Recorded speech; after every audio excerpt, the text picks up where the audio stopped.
Hey team, Monday 25th of May we have another epic workout. So as it's Memorial Day, we'll be doing Murph. Slight variation if you're in the Zoom class. You've got a few options, and if you are doing it on your own at home, again, even more options. So our traditional Murph is in memory of a Navy Lieutenant Michael Murphy, who was killed in Afghanistan in 2005. This was a workout that he really loved. And if you want to go full on RX plus, you can add a weighted vest to this as well. So the traditional Murph is 1 mile run, 100 pull-ups, 200 push-ups, 300 air squats, 1 mile run. However, in the Zoom classes, we're going to be scaling it back a bit. We'll have a 40-minute time cap. We'll still have the mile run. We'll have 100 pull-ups, but if you don't have a pull-up bar, we'll be doing renegade rows or plank rows.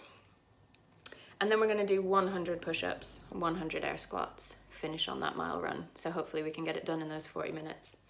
If you're doing it on your own, go for it. Go for the full-on version. If you haven't got any time constraints, by all means, absolutely go for it. If you've got a pull-up bar, you can use your pull-up bar, full pull-ups, or you can go for sort of a row if you can lower that level down. We can go for jumping, we can go for banded, if you've got any of those options available. If you've got rings, you could always do ring rows as well. If not, we'll be doing renegade rows. So if it's too much as well to do it all in those big chunks, we can go for 10 rounds of a tenth of each of those movements. Okay, so if you are just going for the 100 versions, it would be 10 rounds of 10 pull-ups, 10 push-ups, 10 air squats. All right. So to get you warm, get that heart rate up, I want you to do 30 seconds just jogging on the spot. So just getting that blood moving, warming up our feet and our calves and our legs, getting our heart rate up a little bit. Rest for 20 to 30 seconds. And then we're gonna go for 30 seconds of high knees. Really get those knees up nice and high. Try and get that knee above that hip. Drive those legs up. Then again, rest for 20 to 30 seconds. And then we're gonna do 30 seconds of heel flicks. So get those heels ideally all the way up to your bum. Jumping on there. Try and stay in the balls of your feet there as well. Start to warm up those calves. Then we're going to do some dynamic movements just to get us warm for that running.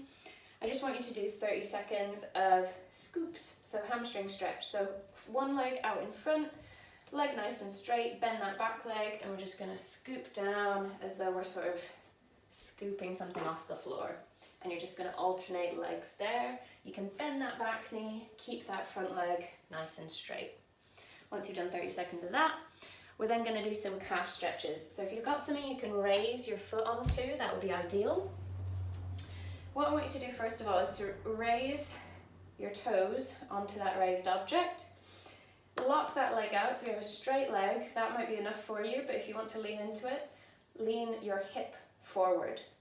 So we bring that body, the whole body forward.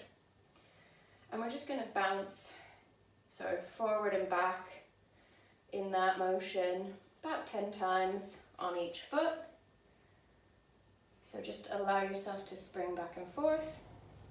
And then the next variation, once you've done 10 on each side, we're going to bend the knee. Okay, so we're going to feel a slightly different stretch there. It doesn't feel quite as muscular for me.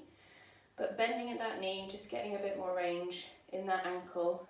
And again, just bounce in and out of that 10 times. Okay, so that we're getting that ankle joint nice and warm. Okay. Then we're going to do another dynamic movement. So we want to step up onto one foot, hug this knee in, and as we do that, we're going to come up onto that toe. I balanced really badly there. Try and get your balance. Up onto that toe, then we're going to drop down into a lunge. As we land in that lunge, we're going to rotate both ways over that foot. Then we're going to drive up, back to standing. So just to reiterate, get your balance on one leg, hug that knee in, stand up on that toe, drop down into a lunge, twist, twist. You're going to go for 10 on each leg. Once we've done that, we should be feeling a bit warmer. We're then going to do some Cossack squats to get our legs nice and warm for these air squats. So a wide stance with these, and then we're going to sit down into one leg. Ideally, Keeping that heel flat on the floor. This is quite testing for that ankle. If that heel does come up a bit, don't worry too much. You can raise the foot of that opposite leg as well if that helps. Feeling that stretch through the groin there. And we're going to try and keep our hips nice and low as we rotate over to the other side. Trying to keep that chest up as much as we can. Go for 10 on each side. Once we've done that, we can just go for some regular sort of air squats. So get that squat stance, feel those feet into the floor, press toes into the floor and the heel, accentuate the arch of your foot, make sure those knees are going to be tracking over those toes, hands above your head, bum back and down, sit those hips below the knees and drive up. 10 nice controlled air squats. Then we need to get our shoulders nice and warm. So if you've got a bar, pull-up bar, we can do some scapular depressions to warm up our scapula. So we'd be hanging off of our bar and we're just using our shoulders to activate, to lift us up, bringing those shoulders away from the ears, keeping those elbows nice and straight. If we don't have that, we can just warm up with some rows, bent over rows, with a nice light weight. So if you don't have a light weight, grab a water bottle, something like that. Hinge at the hip, keep that back nice and flat, and we're gonna keep our shoulders back and down, and we're gonna squeeze from the shoulder blade, getting that elbow up parallel to our body and back down. Really squeezing between the shoulder blades. Imagine you're trying to keep that elbow tucked in close to the body as well. Do 10 on each side.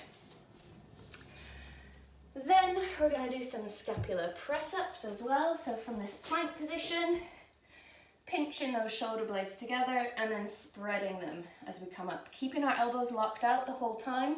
We are just isolating the shoulder blade. Trying to pinch them together and press them apart. Go for 10 reps of those scapular press-ups. And then we'll do some negative push-ups. So try and do this in the full plank position again. Full plank position, in our press-up position, squeeze that belly button up towards the spine. Make sure that our weight is in our knuckles, and we're going to lower down for 5 seconds. And making sure that our chest and our thighs touch the floor at the same time. No snaking through the back. Go for 5 reps of those with just the 5-second descent, okay?